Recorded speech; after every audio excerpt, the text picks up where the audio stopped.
Fala galera, quem está falando é Rafael Silva, eu sou o escritor do livro Dórria e hoje a gente vai continuar falando sobre o Império Persa. É a terceira parte, vamos falar sobre Dario o Grande, vamos falar sobre Xerxes, a batalha dele com os gregos, os sucessores de Xerxes, a decomposição do Império e aí Alexandre o Grande terminando com aquilo tudo ali, o final do grande Império Aquemênida. Vamos pro vídeo!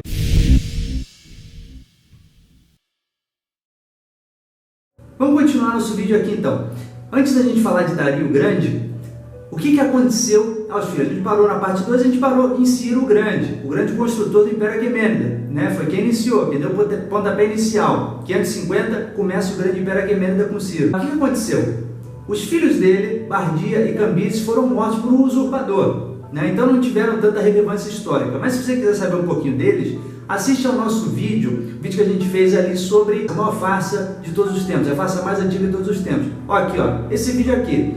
Clica aí, assista ele se você se interessar por isso aí, quiser entender um pouquinho mais, como que esse usurpador tomou conta e a versão oficial que ele quis passar, a versão da história que ele quis passar se tornou a versão oficial. Se você quiser saber um pouquinho mais disso aí, assista ao vídeo. A única coisa que a gente precisa falar antes da gente seguir para Dario é o seguinte: Cambises, o primeiro filho mais velho do Ciro o Grande, Ciro II, conquistou o Egito. 525, o Cambises conquistou o Egito. Isso que a gente precisa saber. 522, houve toda a usurpação aí do Dario, assassinou os dois filhos do Ciro e tomou conta fingindo que era o bonzinho. Confere lá a história, Então vamos lá. Seguindo a nossa história, depois de Ciro o Grande, a gente vai para Dario o Grande.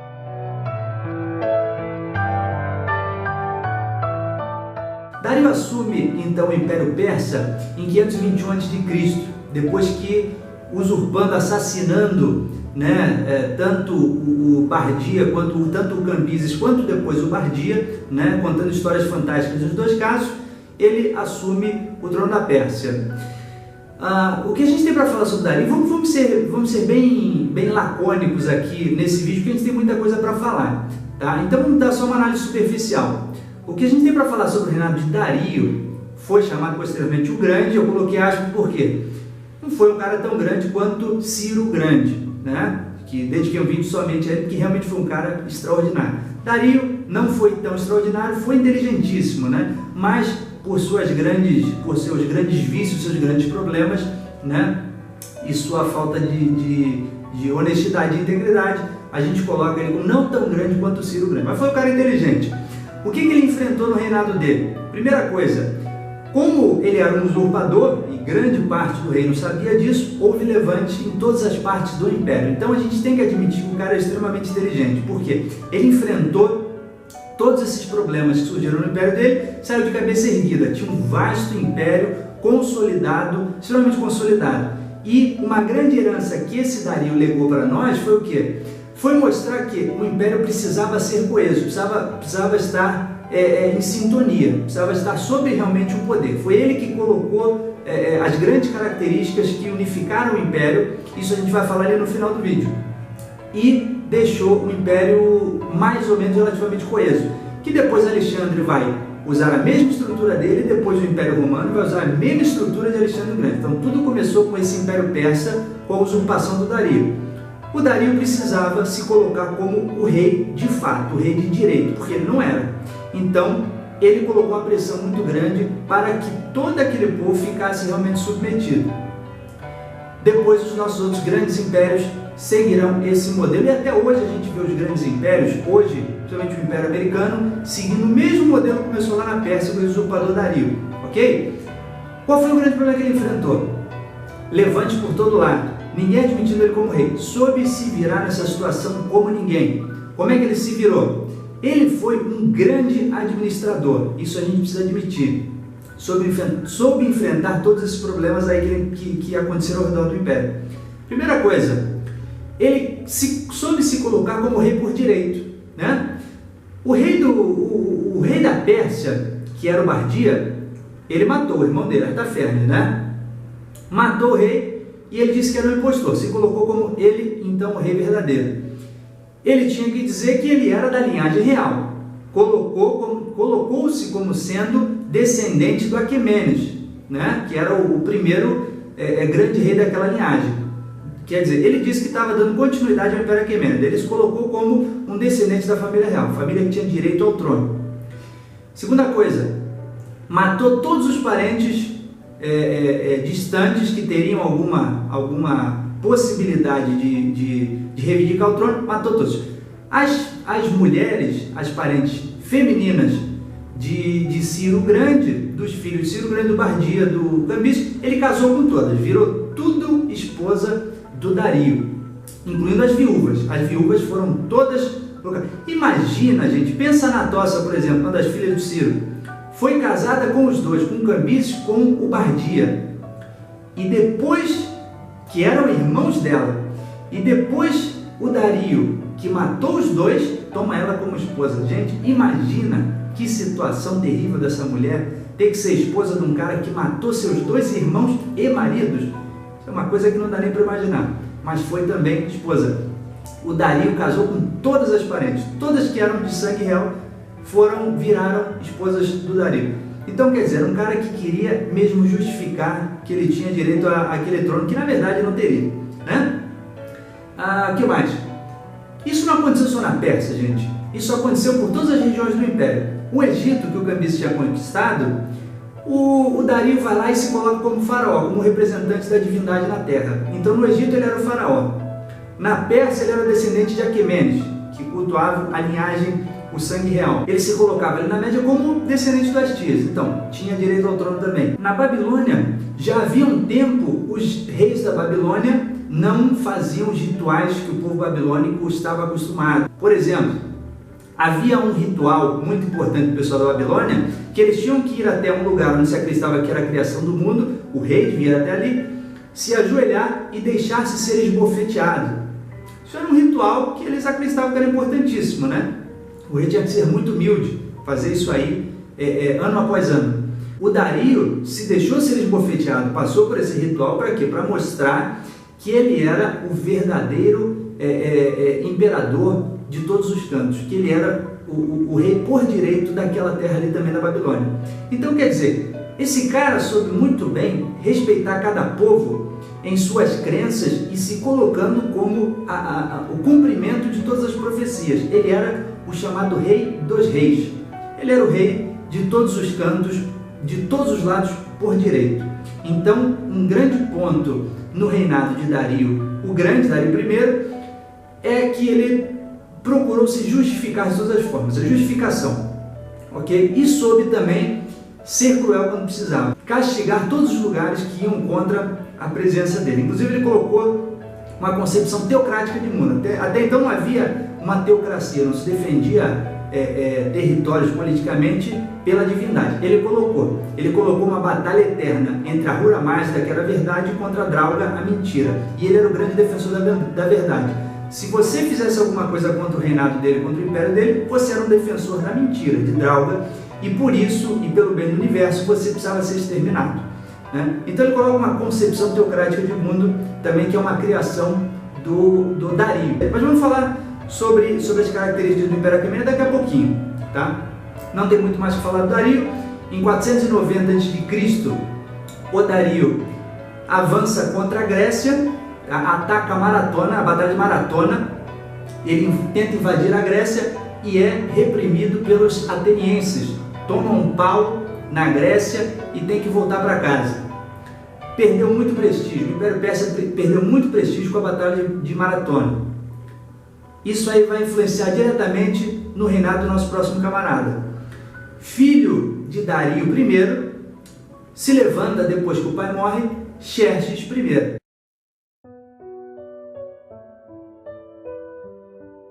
O reinado de Xerxes I é interessante porque, a partir de Dario, nós temos todos os filhos dos grandes monarcas vivendo uma vida de luxo, uma vida afastada da realidade de seus povos. E aí começa o declínio do Império Persa.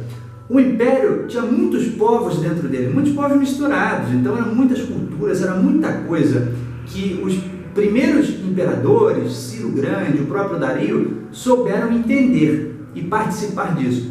Os descendentes de Dario não souberam, viviam uma vida afastada, uma vida isolada, né, nesse império multifacetado. Para começar, quando o pai do Xerxes I, o Dario, pensou em voltar lá para a Grécia, depois de ter perdido a Batalha Maratona, ele não conseguiu porque depois que tomou um pau na Grécia, o Egito se levantou querendo sair do Império, fizeram uma rebelião e o Dario, antes de conseguir reprimir a rebelião no Egito, morreu. O Xerxes detonou o Egito, né? Massacrou os caras.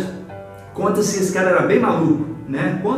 Há algumas histórias aí que, por exemplo, o pai dele, o Dario, para chegar na Grécia, ele já tinha feito ali no canal do Bósforo uma ponte enorme com várias embarcações e atravessado essa ponte com seus exércitos.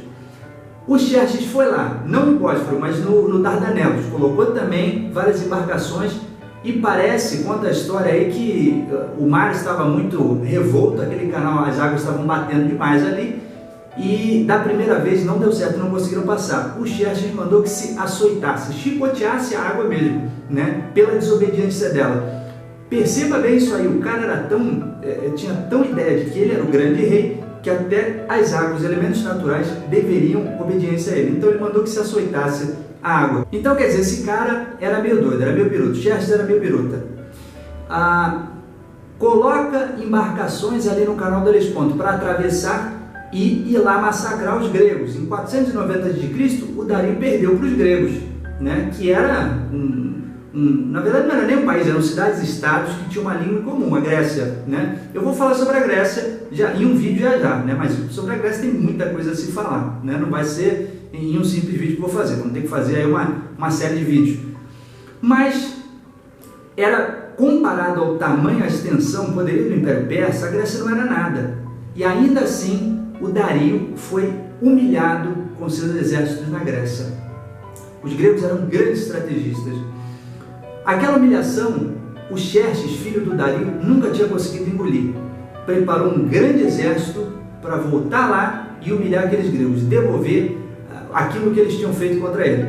O exército dele levou vários dias para poder atravessar aquela ponte criada com embarcações ali. Conta-se que um dos conhecidos do Xerxes ali chegou para ele e falou o seguinte: olha,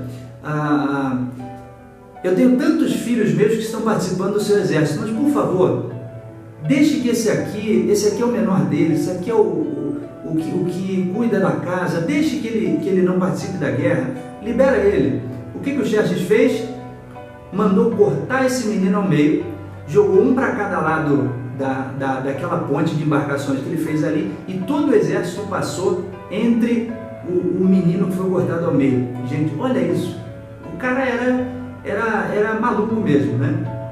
Ele se colocava acima de todos os deuses, de todas as coisas que haviam na terra e no céu. Tudo que havia no mundo, Xerxes estava acima, né? Então, em 480, nós temos esse cara que tinha um ego monstruoso, o ego maior de todas as coisas, invadindo novamente a Grécia, preparou um exército gigante, monstruoso, e foi para cima da Grécia. Mas ele era petulante, e os gregos souberam se aproveitar disso, da soberba do Xerxes. Quando ele chega na Grécia, dois caras se sobressaíram: Temístocles, um general ateniense, e Leônidas, o rei general de Esparta. Atenas preparou as embarcações, porque os persas vinham pela água e pela terra. Então Atenas ficou de defender os gregos ali, a independência grega, pela água, e Esparta pela terra. Então foram duas batalhas em 480, setembro ou agosto de 480. A história não registra exatamente que dia que foi, mas entre agosto e setembro nós tivemos duas batalhas acontecendo no mesmo dia, no momento exato. A batalha de Artemísio na água e a batalha de Termópilas na terra. Leônidas, um cara fantástico, brilhante, entendeu que o exército dele, a infantaria do Leônidas, dos espartanos, era muito mais forte que o exército dos persas, só que os outros estavam em um número muito maior, absurdamente maior. O registro dos gregos é que havia mais de 1 milhão de persas e apenas 300 espartanos. Sabemos que não era bem assim, né? Mas sabemos também que no mínimo, havia 10 homens para cada um homem grego, né? Então a vantagem, a superioridade persa era muito maior. Sabendo que estavam menores números, o que o Leônidas fez? Ele encontrou um lugar estratégico chamado Termópilas, que era um lugar bem estreito, e poderia enfrentar o exército persa enfrentando 3, 4 homens batalhando ao mesmo tempo.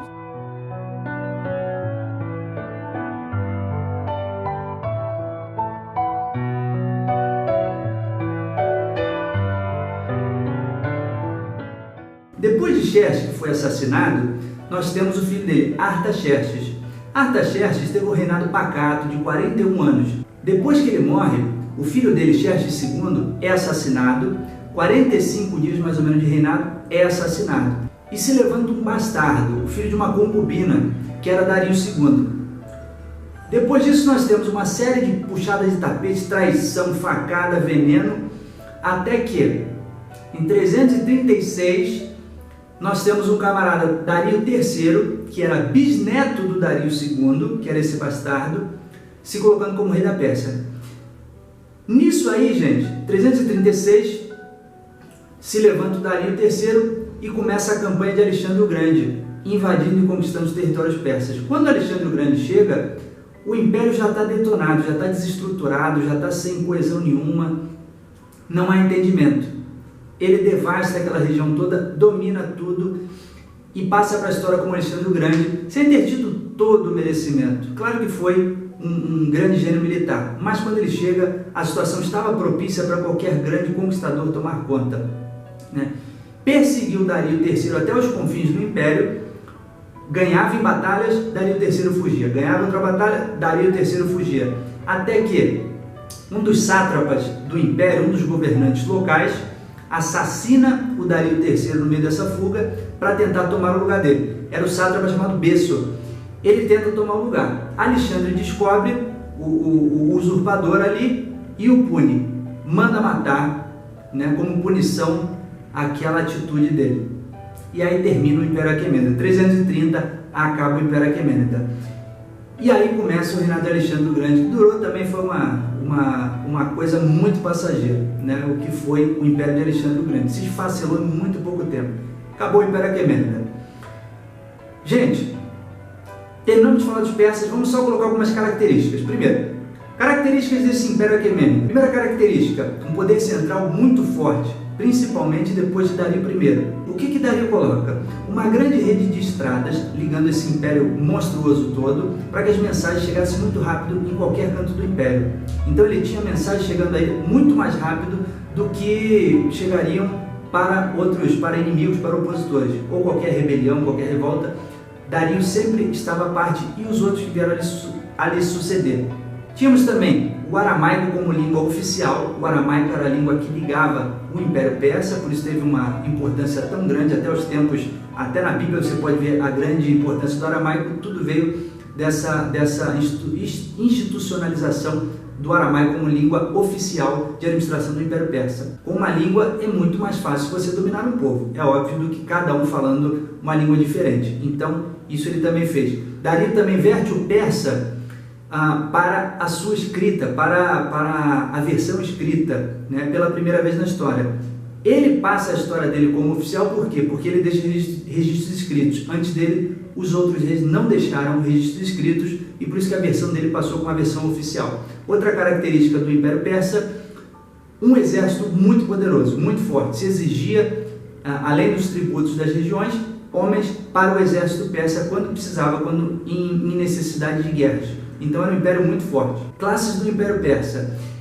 Era muito semelhante, né, gente? As classes sociais que você poderia ser dentro do Império Persa eram muito semelhantes a todos os impérios antigos, né?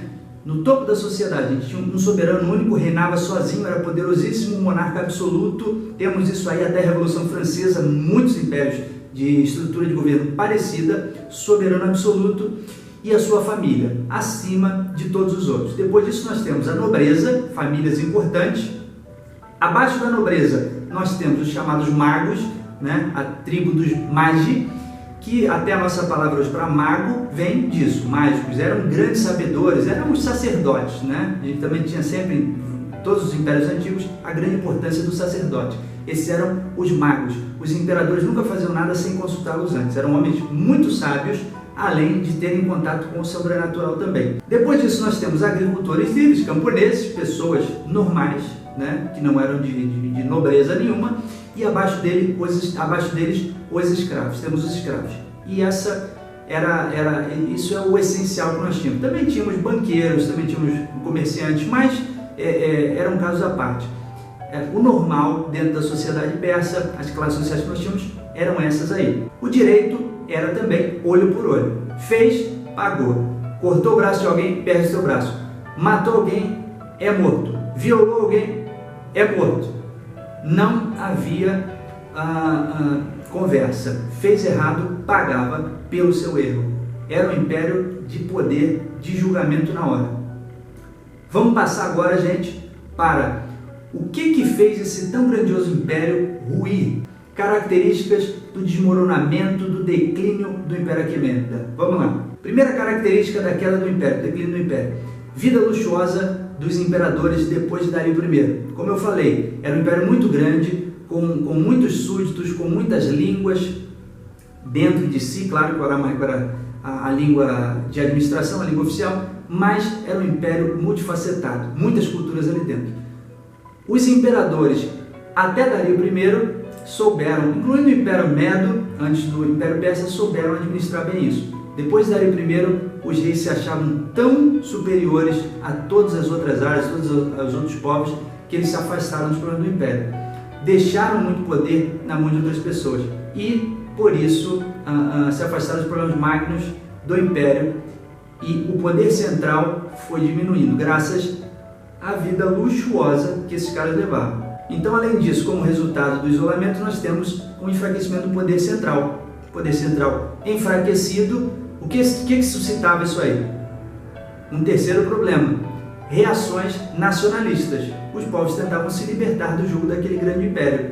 Se você tinha um poder central fraco, se você tinha reis que viviam isolados, você tentava libertar a sua pátria. Então, essas insurreições aconteceram ao redor de todo o Império, reações nacionalistas, né, de tentar se libertar do jugo do Império Persa. Outro problema também é que os sátrapas, que eram os governadores das satrápias, que eram as regiões dentro do Império Persa, tinham muito poder consolidado em suas mãos. Foi-lhes garantido muito poder, delegaram muito, os imperadores depois de Dario I delegaram muito poder a esses sátrapas. Por quê? Porque não queriam se incomodar, então davam regiões enormes na mão deles. E claro, com muito poder, a pessoa começa a pensar, eu poderia vencer esse cara na batalha. E foi o que aconteceu, né? Muitas regiões começaram a se levantar. Havia um clima de desintegração total e no meio disso, com essas características que vimos, vem Alexandre o Grande e conquista todas essas regiões em um império que já estava em declínio, estava se desfazendo por si próprio. Alexandre cavalga ali para dentro e detona região por região, conquistando esse império imenso. Claro que Alexandre vai além, vai até o rio Indo, mas até as grandes montanhas, acreditava que havia gigantes depois daquilo ali e se desiludiu. Mas isso é a história para os gregos, para os macedônios, história de Alexandre o Grande. Termina aqui o Império Persa. Gente, espero que vocês tenham curtido, tá bom? Esse vídeo ficou um pouquinho grande, peço perdão a vocês, mas não havia como falar em poucas palavras tanta coisa que aconteceu nesses reinados todos aí.